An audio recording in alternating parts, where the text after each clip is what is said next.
उसूलों पर जब आँच आए तो टकराना जरूरी है, अगर जिंदा हो तो फिर जिंदा नजर आना जरूरी है। ये लाइनें मैंने क्यों कही पता है आपको? आज तक वाले ने मध्य प्रदेश में एक पंचायत लगाया था, महापंचायत, और उसमें बुलाया था डिबेट के लिए चित्रा त्रिपाठी ने नेहा सिंह राठौर को। पता ही होगा, नेहा सिंह राठौर एक भोजपुरी की सिंगर है, एक कलाकार है, लेकिन वो हमेशा मंच पर आपको दिखेंगी टीवी न्यूज़ चैनलों के डिबेट में। वो जाती हैं और वहाँ पर बेबाकी से अपने पक्ष को रखती हैं। लेकिन कल चित्रा त्रिपाठी की उन्होंने पोल खोल कर रख दी।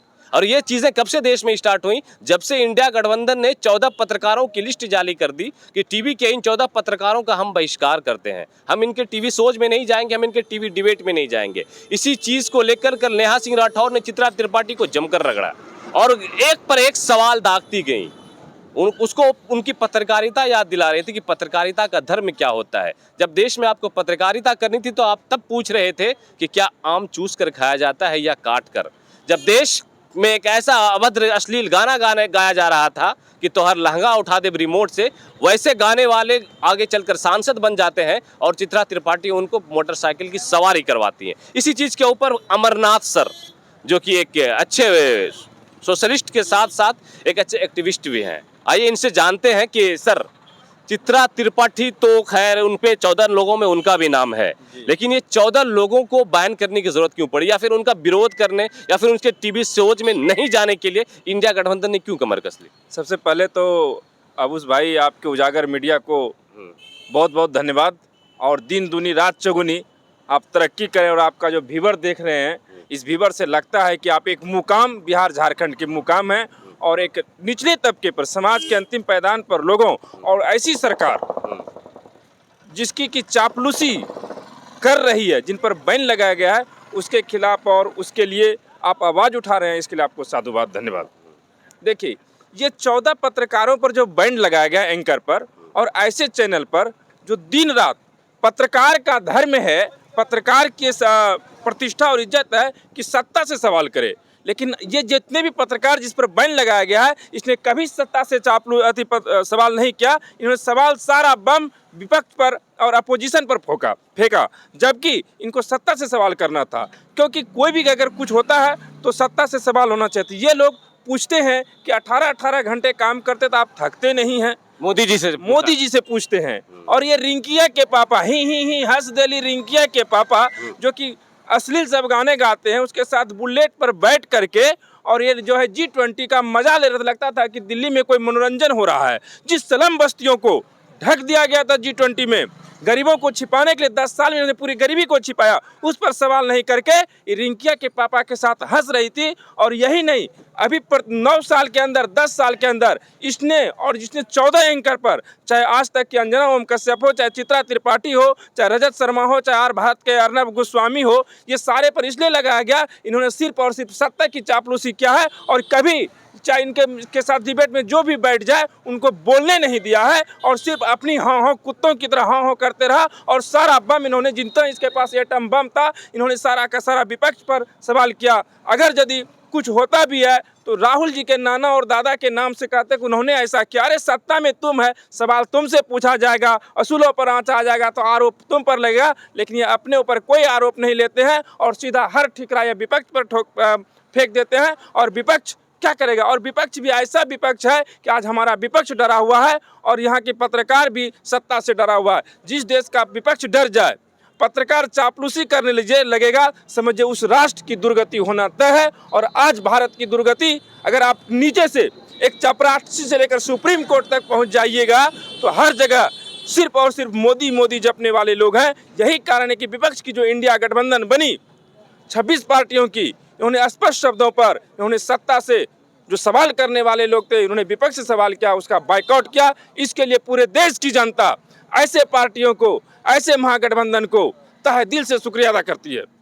एक चीज और आपने कहा अंजना ओम कश्यप को बैन नहीं किया गया, रजत शर्मा को भी बैन नहीं किया गया। लेकिन रजत शर्मा का एक बयान आता है कि देश में पहली बार ऐसा हो रहा है कि लोकतंत्र पर हमला है, पत्रकारों का मुंह बंद करवाना या फिर पत्रकारों का बहिष्कार करना, इससे पहले कभी नहीं हुआ था। लेकिन हमें जहां तक पता है कि 2018 में एनडीटीवी जो रवीश कुमार जब काम क्या करते थे उस पर बीजेपी ने जाने से इनकार कर दिया था, बीजेपी ने उसका बैन किया था कि उसका विरोध किया था कि नहीं हम उसके ऊपर नहीं जाएंगे। तो अभी आपको रजत शर्मा की इस बयान से आप कितना ताल्लुक ये हो रखते हैं? देखिए, हमारे कहावत है गांव घर में, यहाँ सारे बुजुर्ग लोग बैठे हुए हैं, चाचा वगैरह, कहावत है कि यहो घाटा मोरे राधा वो घाटा मोरे, जौनिर घाटा पारा होवे खेबो लेबो तोरे। आपने जिस पर कहा बैन लगा नहीं लगाया गया है, वो सारे के सारे के एक ही चट्टी बट्टी के लोग हैं, इसीलिए सभी को मिर्ची लगी हुई है।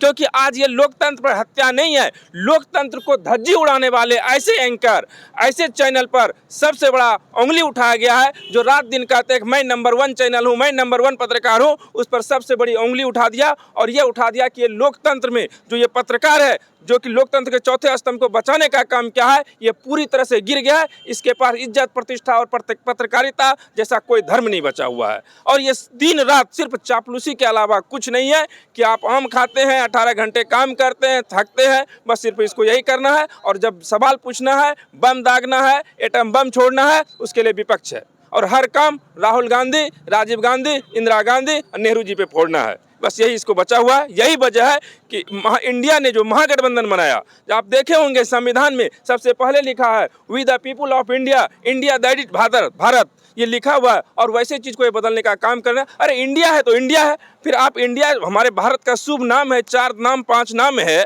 और ऐसे नाम तो हमको गर्व है कि हम भारत माँ के भी नाम से जानते हैं, इंडिया के नाम से भी जानते हैं, आर्यावत के नाम से जानते हैं, रीवा के नाम से जानते हैं, हिंदुस्तान के नाम से जानते हैं। फिर मेरे नाम से नफरत क्या? अरे देश का विकास कॉलेज यूनिवर्सिटी से होता है, देश का विकास लैब से होता है, देश का विकास सड़क और हवाई जहाज और बड़े इंडस्ट्रियों से होता है। और आप कहाँ लोगों को फंसा रहे हैं? ये मुद्दों को भटकाने वाले पार्टी सरकार चल रही है, और ये रात दिन और ये उनकी चापलूसी कर रहा है। इसलिए इंडिया गठबंधन में जो भी किया है उसके लिए देश की जनता पूरी तरह से खुश है।